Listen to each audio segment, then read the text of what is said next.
Thank you, Senator. What a great senator we have, Marcia Blackburn.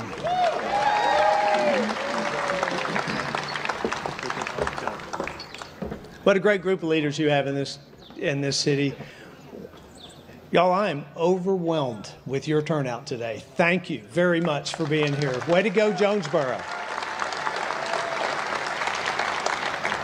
There's nothing more American than a dressed-up town ready to celebrate something worth celebrating. And there is no more beautiful town in the crown jewel of America in the state of Tennessee than Jonesboro.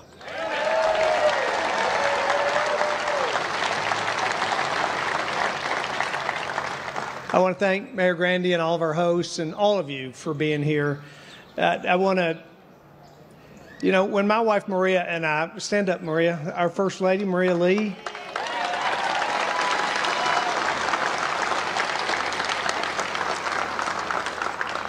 When Maria and I drove into this town for the very first time, you know, there's a lot of people in Tennessee who've driven past this town on the way somewhere back and forth and not pulled off to come into this town.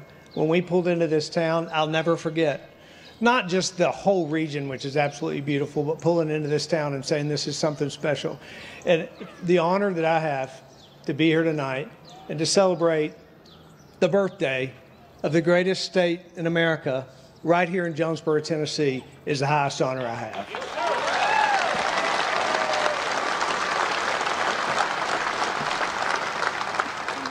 Y'all are awful kind and gracious to me and to Maria, but I'm just the warm-up act tonight. We have a group down here that's got a Tennessee sound that is what we need for a 225th celebration. So pretty soon we're going to have live up here on this stage, the Oak Ridge Boys.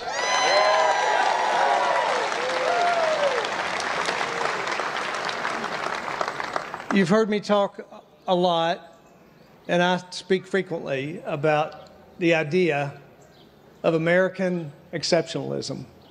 We live in the greatest nation in the entire globe.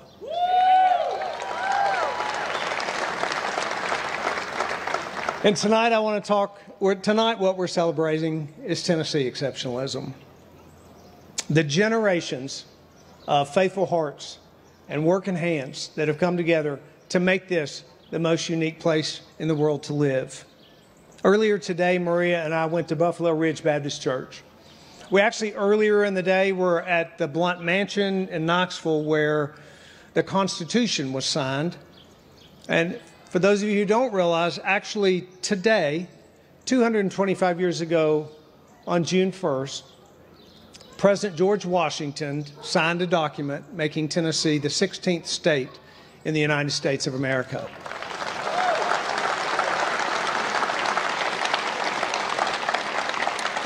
So earlier today, Maria and I went to Buffalo Ridge Baptist Church, just down the road from here. It's the oldest established church in Tennessee. 1779, Tidance Lane and other Revolutionary War veterans established this church. They came across the frontier. They came into Tennessee to create, to settle in this great land, and they had no idea what they were coming into.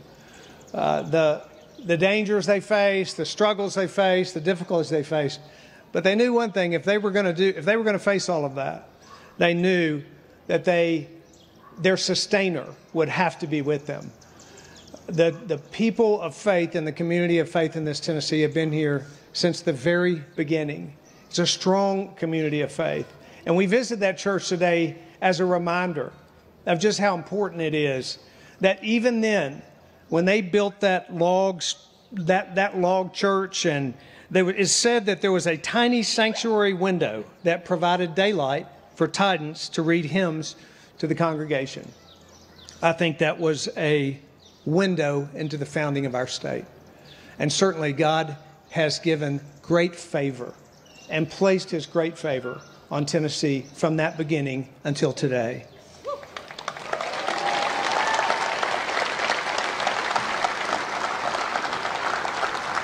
When we announced the year-long celebration of 225, we determined that the theme was going to be untold Tennessee because there are a lot of, known historical figures, men and women from the Revolutionary War, frontiersmen that we've all heard about. But what's really made Tennessee the most remarkable place in the world are the teachers and the lawyers and the doctors and the factory workers and the clergy, the pastors and the every single one of us, the regular people in this state that have made Tennessee the unique place it is. So we want to celebrate that. We asked people from all across the state to submit their stories. And you can go to Tennessee225.com and submit untold stories of people in your own life or in your own family's history. You've heard me say this about my family, but the same year that Tennessee was founded in 1796, a fellow named Braxton Lee, who was my seventh grandfather, as it were, settled on the banks of the Cumberland River, and my family began their 7 generations of life in Tennessee. Your family, whether you've been here for 7 weeks or 7 generations, you are a unique and important part of this state, and we want to hear the stories that you have. It's interesting that as we've collected these stories along the way, there's been kind of a common theme. We notice that people often describe Tennessee as God's country. It's a comment that captures the majesty of the mountains and the majestic, mighty Mississippi and every small town like Jonesboro in between. It's interesting how when you ask people what they think about their community where they live, more often than not in our comments, people call it God's country. Our state motto of agriculture and commerce celebrates the working hands. I said a few minutes ago that it was faithful people and working hands.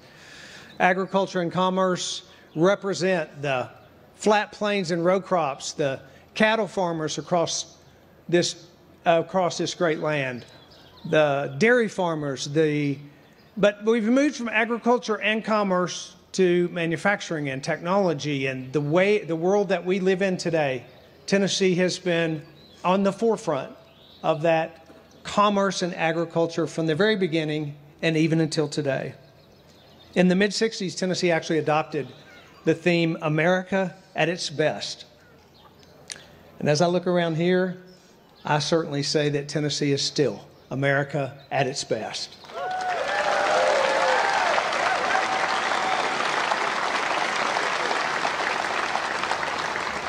Today we celebrate American exceptionalism, but we especially celebrate Tennessee exceptionalism. And you are a part of that. This is a very important day in the history of our state, and you now are a part of that history, each of us. I've often said that government is not the answer to the challenges. Government is not the force in a country or in a state. We are a government of the people, and the people are what's powerful about America, and the people are what's powerful about Tennessee.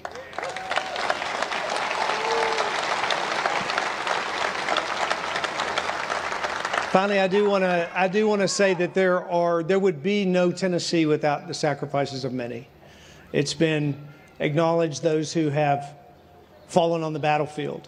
And just Monday, we stopped to remember the lives of those who were lost so that we could live in liberty and freedom.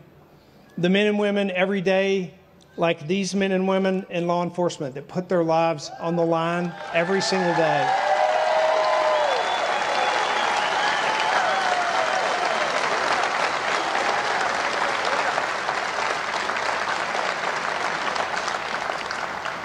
I was at a fallen officer's memorial the other day, and everyone should go to a fallen officer's memorial and look into the eyes of a 7-year-old boy and have him tell you the story of how his father, law enforcement officer, was killed in the line of duty.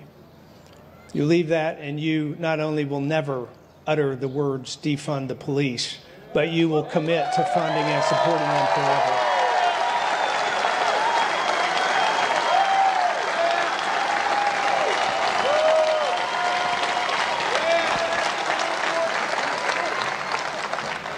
Yeah, there would be no Tennessee if it were not for the sacrifices of the generations of people who have come before us. And while I'm overwhelmed with what I see here today, we all know that we live today in the greatest state in the greatest country in the world because of what people have done for us before us. We have an obligation. We have an obligation to serve. We have an obligation to love. We have an obligation to serve our neighbors as ourselves. We have an obligation to engage and to move Tennessee even forward, even greater place than she stands today.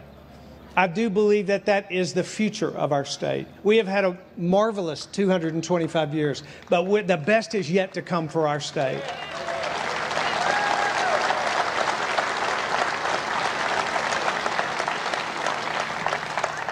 It is my highest honor to serve you as governor. And I don't say that as a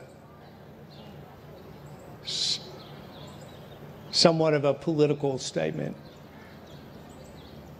Maria and I love this state. We love the people in it.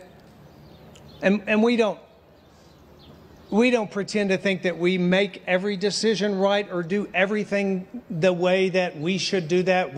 I will commit to you and tell you that I ask every single day for that wisdom and discernment, and are grateful for those of you who pray for us every day that we will make the wise decision. But regardless of what we do and how we do it, it is my highest honor to serve you as your governor, and I'm grateful for the privilege that you have given me and Maria to do so, and we would be honored to continue to do so that in the future. Finally, let me just say, I want to quote a scripture.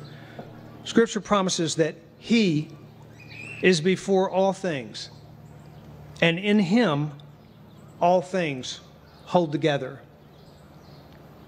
God was with us on June 1st in 1796, and He has put His great favor on this state for 225 years.